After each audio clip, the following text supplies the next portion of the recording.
পবিত্র রমজান মুসলমানদের সিয়াম সাধনার মাস। এরপর শাওয়ালের চাঁদ দেখার মধ্য দিয়ে ঈদ উল ফিতর উদযাপন হবে।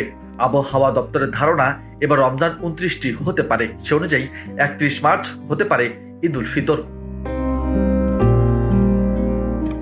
তবে কবে ঈদ উল ফিতর উদযাপিত হবে সেই সিদ্ধান্ত জানাবে জাতীয় চাঁদ দেখা কমিটি। এর আগে চাঁদের স্থানাঙ্ক নিয়ে তথ্য জানিয়েছে আবহাওয়া অধিদপ্তর।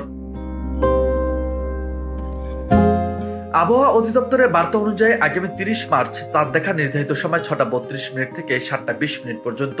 সে অনুযায়ী 13 মার্চ বাংলাদেশের আকাশে 1446 হিজরি সনের শাওয়াল মাসের নতুন চাঁদের স্থানাঙ্ক বিবরণী প্রকাশ করা হয়েছে। এবার রমজান মাস 29 দিনে শেষ হলে ঈদ উল ফিতর হবে 31 মার্চ। তবে রমজান মাসের 30 দিন পূর্ণ হলে ঈদ হবে 1 এপ্রিল। আবহাওয়াবিদ মোহাম্মদ আব্দুর রহমানের সই করা শাওয়ালের চাঁদের স্থানাঙ্ক বিবরণীতে বলা হয়, 30 মার্চ সূর্যাস্তের সময় 6টা 13.5 মিনিটে চাঁদের বয়স হবে 1.5 দিন। সান্ধ্যকালীন গোধূলি শেষ হওয়ার 43.4 মিনিট পর চন্দ্রাস্ত ঘটবে। 31 মার্চ সূর্যাস্তের সময় 6টা 14 মিনিটে চাঁদের বয়স হবে 2.05 দিন। সান্ধ্যকালীন গোধূলি শেষ হওয়ার 1 ঘন্টা 51.6 মিনিট পর চন্দ্রাস্ত ঘটবে। আবহাওয়া দপ্তরের তথ্য মতে 30 মাস শাওয়ালের চাঁদের বয়স থাকবে প্রায় 1.5 দিন। সে কারণে বাংলাদেশের আকাশে খালি চোখে দেখা যাবে চাঁদ।